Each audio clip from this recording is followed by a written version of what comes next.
and you kind of have an empty space. So, but it's a gorgeous, beautiful white flower in the spring. And I like to try to get spring blooming flowers up here because everything else is kind of dead.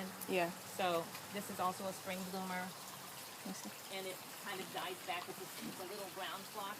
And it's beautiful in the spring. So, but then it kind of dies back. So I have that other little thing growing.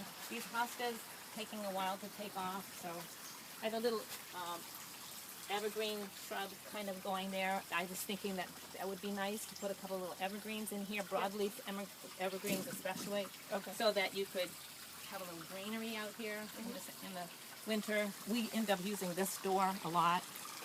This is a clethra, which is a spectacular shrub. It's a native Massachusetts shrub. You can smell it right now. It's got a great smell. And you can, I don't know if it's green. It's got to be absolutely blooming. You walk through the woods now and you'll see it because it's a native shrub.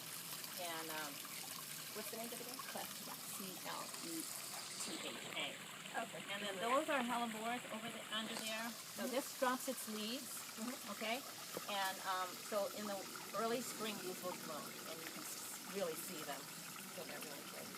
I end up whacking this every once in a while, just even though most people don't do that technique, but otherwise you would use it. You would get it. Yeah, this is a little Japanese maple. I didn't plant that there. It's very pretty. Turns a nice color in the fall. It has ginger underneath it, which is really nice. Oh wow! That you can see during the early spring.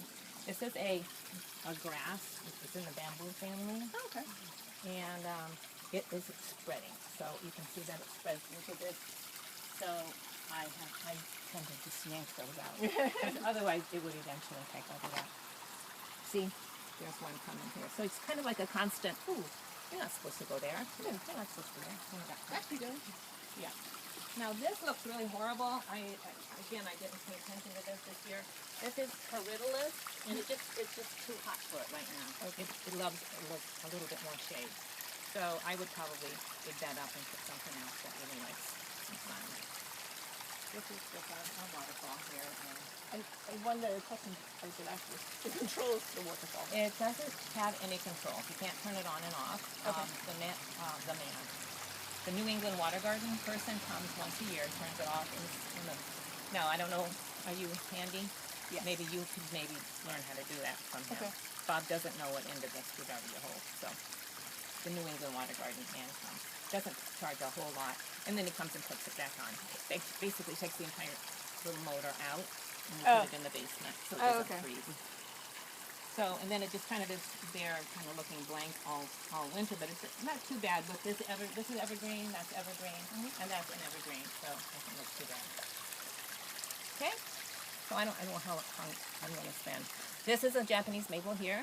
Yep. It's a lovely little tree here. We had to cut a couple of the branches off, but it's kind of spindly looking, but it really is, throws a nice shade there. We use this tool a lot.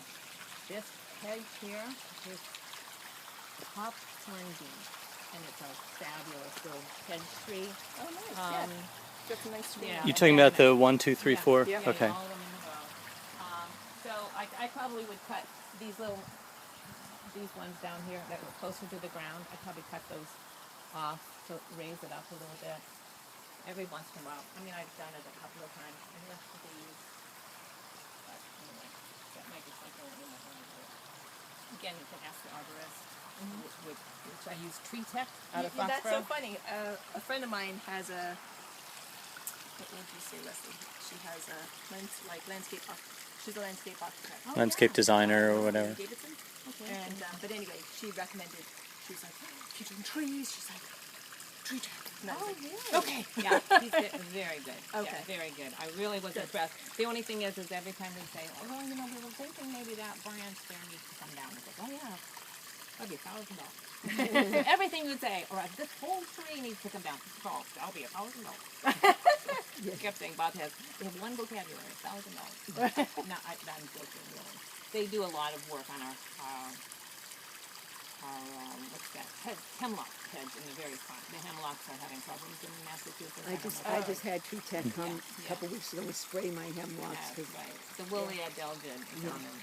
So let's walk this way. Okay.